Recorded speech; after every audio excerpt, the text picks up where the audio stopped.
After rushing the ruins as Wilson, I will never sleep on the torch toss. Ever. Hey everybody, Jazzy here. In today's Don't Starve Together video, I want to give you a recap of a Scienceless ruins rush I did recently in the beta for the Wilson rework. Scienceless ruins trips are fun and terrifying. The goal is to race to the ruins as quickly as possible, get the loot you want, and get out. When you're not stopping to craft, you can make it down here surprisingly fast, and a successful trip can earn you a huge early game advantage. Wilson now has a skill tree that you can unlock with insight points that you slowly earn as you survive as Wilson. These points are permanently earned and can be reassigned to the skill tree any way you want on new worlds. For a Scienceless ruins rush, the most important set of skills to unlock are the torch abilities, which make torches incredibly durable and strong. Players were scoffing at these perks at first because once you prototype the stronger light sources at science machines, you don't rely too much on torches for light. So these skills have been perceived to mostly benefit beginner players. This is true to an extent, but the fact that Wilson's torches can last a very long time and even be used as a stationary light source makes him incredible in a Scienceless ruins rush. As of the latest beta update, fully maxing out this branch of Wilson's skill tree will make a single torch last a full 2.5 minutes and provide a light radius that is just shy of a lantern. And when you unlock the torch toss, you can throw it down on the ground whenever and fight with your hands free. This is exactly the benefit that a lantern provides in the ruins, except there's no prototyping necessary. So I'm starting this run with maxed out torch skills, the alchemy skills pertaining to gem crafting, and all 3 beard growth enhancements. The extra inventory space will be nice to have, especially without a backpack. My goal was to race to the labyrinth and kill Ancient Guardian with whatever I could find. So let's get started. I'm spending the first half of day 1 grabbing no less than a full stack of twigs and grass, a handful of flint, and a bit of food. Then I'm cracking a sinkhole and jumping straight downstairs. Here I'm cutting straight through a mixed mush tree forest and directly into the muddy biome. These rabbit hutches in the mud are useful for carrots, and I'm going to grab all 8 from each one. I got no meat for hambats, so I literally have no beef with these bunny men.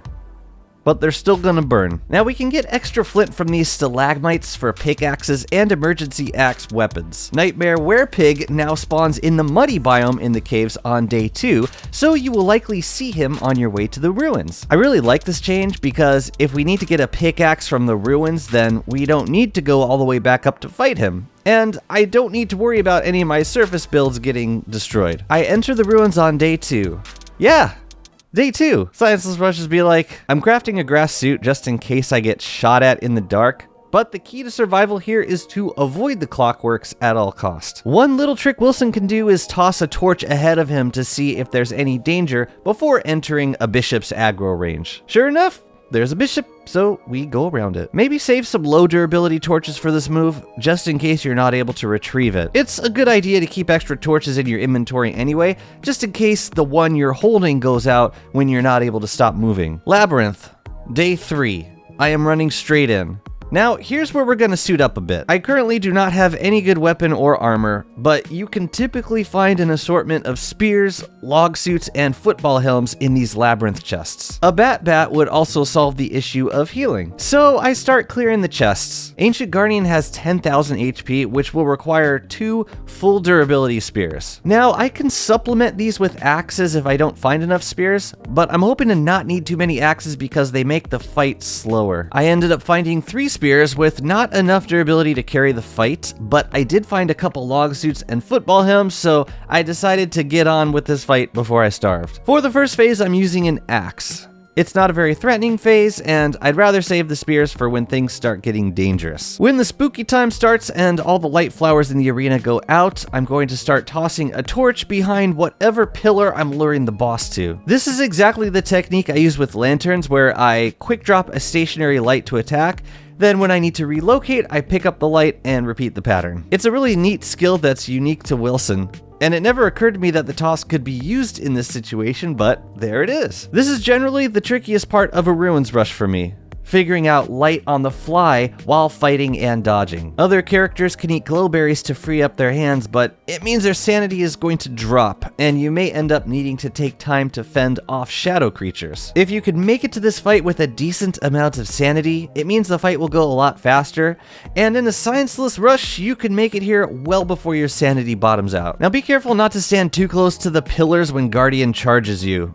Even if you're on the opposite side, he can nail you before getting knocked down. I try to position myself slightly to the side of the pillar so that the hitbox of the pillar doesn't block me during the crumbling animation while I'm moving into attack. I blew through an axe on the first phase, and at this point I think I'm good with spears until the end of the fight.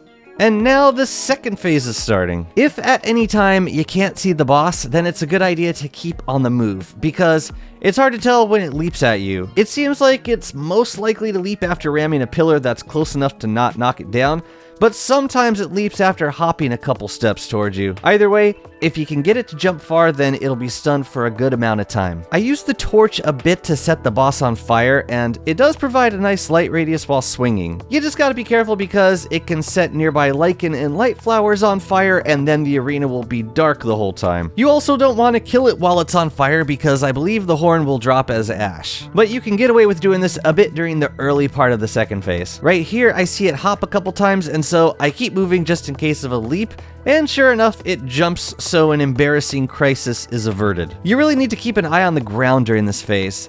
As soon as a dark spot appears, it's time to move. Otherwise, you'll be taking a double spanking from a shadow tentacle. You also need to watch where you move too, because those things can last a while before despawning. I took a lot of hits during this phase, and I was very thankful for the armor I picked up. I have blue caps, but I'm trying to hold off on using them before the boss is dead, because they'll make me insane. But this quadruple tentacle action right here was just unfair. And if I see a stray dark spot, I'll try to run close to it, because once they attack, they'll despawn faster. The absolute worst is when the spots spawn underneath lichen and they're just completely invisible from certain angles. Listen for the sounds and be ready to change locations at any moment. Day 4, Ancient Guardian went down finally, and now I can heal up and fight some shadow creatures. I used up almost all the spears I found, and I'm thankful that I didn't have to switch back to axes. The loot was unfortunately devoid of green gems or staves, so I'll probably just go upgrade a station and make what I can with the leftovers. I did find a bat on the way out of the labyrinth, my first solid healing option since entering the ruins. So I'm clearing a pseudoscience station and upgrading it for my main crafting. It should be noted that you could make a magiluminescence at a broken station, but you need the upgrade to make the armor. So I'll craft up a quick mag and a few crowns, and that'll do it for the ruins. As you can see, I nearly exhausted my supply of twigs and grass just making torches, and I barely made any tools for actually clearing the ruins. And unfortunately, it's gotta be spears for any fighting since I didn't have any living logs for a club. It still feels good to get equipped with some speed, some light, and some crowns on day 6 before prototyping